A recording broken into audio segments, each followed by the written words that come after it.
Hi everyone. For those of you that have not practiced with me before or are new to Yoga Balance Life, my name is Bridget.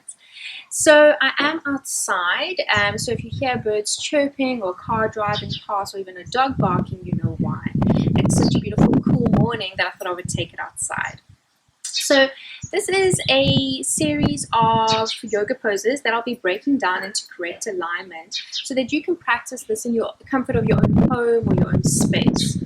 It's really important to have correct alignment in yoga poses so that you can really start to reap the benefits of that pose and of yoga, whether it's in the moment of that pose as well as long term as you start to develop your practice. So we're going to start off with Virabhadrasana I, which is Warrior One pose. So we're going to come to stand at the top of our mat. And you want to just take your feet about hip width apart. So hips over knees, knees over ankles. And we can take our hands to our hips. We're going to start to transfer our weight onto the left foot as we take a nice big step back with our right foot. This is about probably, I would say, a length of your own leg. But you will feel it out as we start to set up the front leg to see if you need to maybe step it a little bit more back or bring it a bit more forward. You want to lunge into that left knee so that your left knee is over your ankle and that your left thigh is as parallel as you can get it to your mat. We're then going to start to take our back foot at a 45-degree angle and really ground that foot into the mat. So you want your heel towards the midline of your mat and you want your toes pointing towards the outer edge of your mat. So your toes are at that 45-degree angle. So here you'll see, okay, now my knee is not really over my ankle, so maybe I need to just step that back foot a little bit more closer, or vice versa, take it a little bit back.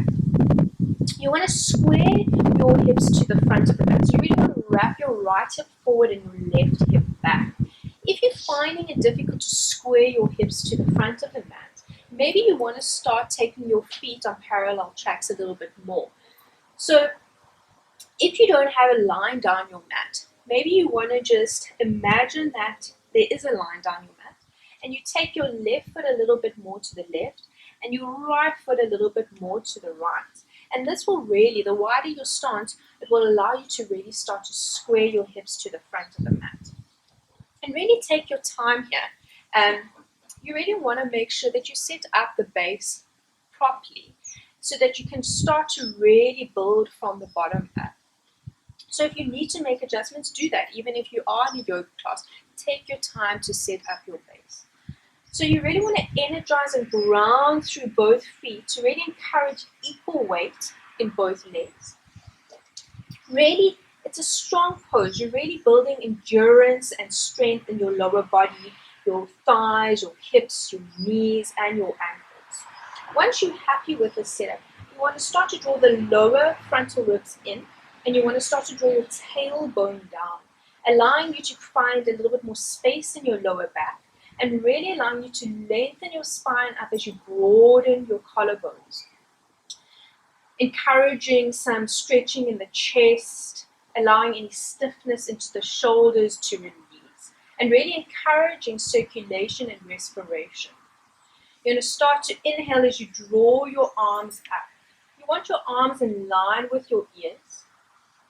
And as we do this, we always tend to want to draw our shoulders towards our ears. So we really want to encourage drawing our shoulder blades down towards the mat. And automatically, your shoulders will start to draw away from your ears.